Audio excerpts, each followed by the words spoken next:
তোমাদের একটা জিনিস দেখাই, বুঝেছো? আমার ছেলে বেলা 1টা বাজে, সকাল থেকে টিফিন খায়নি, খাবে না, কটা বিস্কুট খেয়েছিল, তো এখন বর্তমানে মুড়ি নিয়ে বসেছে।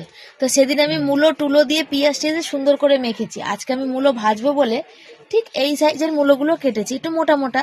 আর সেদিনই একদম পুরো ঝুড়ি ঝুড়ি ঝুড়ি করে কেটেছিলাম।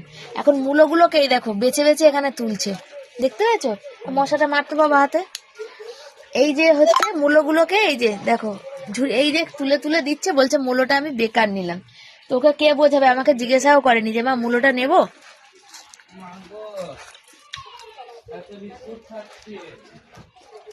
লঙ্কা, মূলোর একটা ঝাঁজ আছে, মোটা মোটা কাটলে খেতে পারবে? খেতে পারবে বলো তো, তোমরা কমেন্ট করো। কিন্তু মূলো, শসা পেঁয়াজ টিয়াজ সুন্দর করে মাখলে, আদা ঘষে দিলে দারুণ হয় খেতে। তো সেটা মিহি মিহি কাটতে হবে, এরকম মোটা মোটা না। ওকে কে বোঝাবে?